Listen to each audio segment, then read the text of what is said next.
Sometimes in life, our problems get to be pretty big. At least they can feel that way. It can feel like our issues and the situations of our life are forming a lake around us, a lake that we feel we have to constantly spend energy to be swimming in.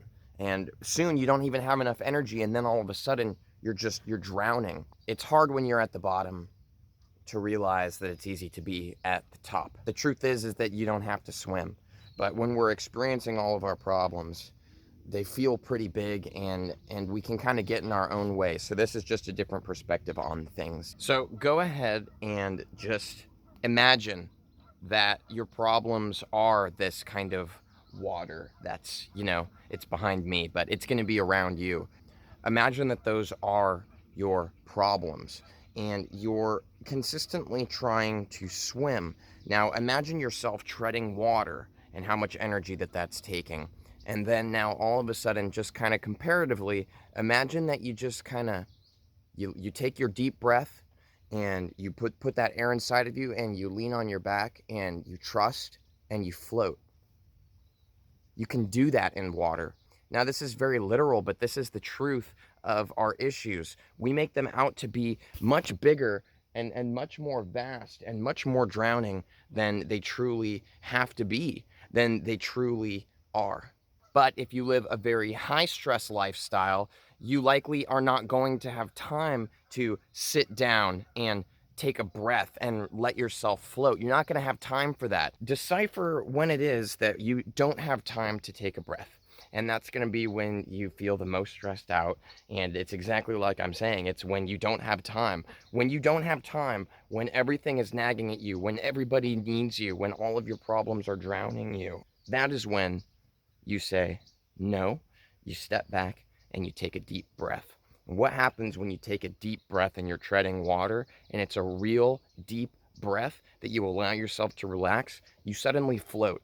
It suddenly doesn't take effort.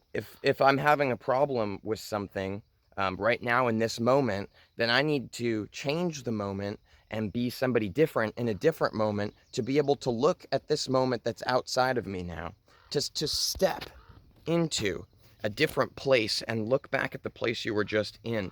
But it's not just a matter of physical movement. This is a matter of personal growth and change. What I'm talking about is you have to raise your level of awareness, raise your level of consciousness to be able to solve a problem that you created for yourself or that you were experiencing at a lower consciousness. Why? So you can look down and you can see the problem for what it really is. And it's just like floating in water. When you're drowning, the water's got you way down here. And when you're swimming, you're kind of right here at this normal level. This takes energy. This takes a lot of effort. And then when you allow yourself to float, you bring yourself to that of a different perspective. And you're able to see it for what it really is. It's not a problem.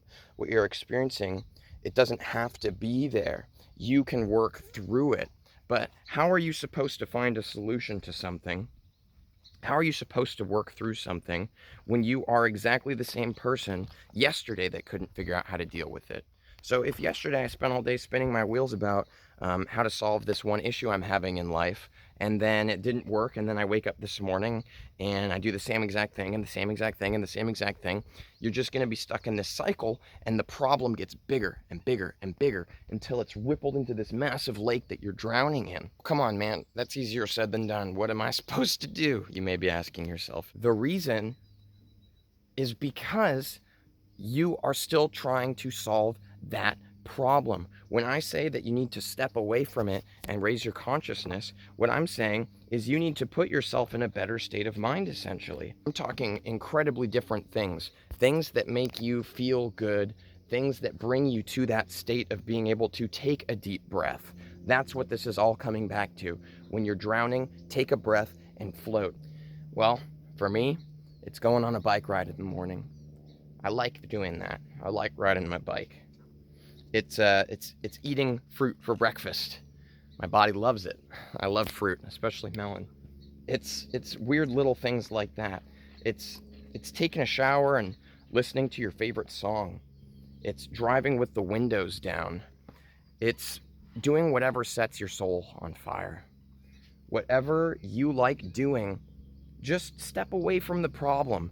And what happens is you give that problem less ability to control you, and you are able to pursue higher states of consciousness and awareness, and you're able to pursue those simply by doing what you love, simply by being happy. And this is a very paradoxical thing, because how can you be happy or do what you love when your problems are drowning you? Sit down and breathe. That's it. Sit down and breathe. Do what you love. Feel your existence to its full potential outside of that problem. And I promise you that your energy, your vibration, you will be happier. You will feel more love because you have just been doing something that you love to do. You will feel higher. You will be higher. And suddenly, you could see your problem from a different level. You've changed your consciousness. You've altered your awareness. You're at a higher state now. You could see it differently. And now you can solve your problem because you are living the life of somebody who is different than the person that was experiencing the problem in the first place. And so you can see it for what it truly is. So that's my kind of conversational rant here, guys. The lake really just brought this out in me. So thanks for watching, and I'll see you tomorrow at 10 a.m.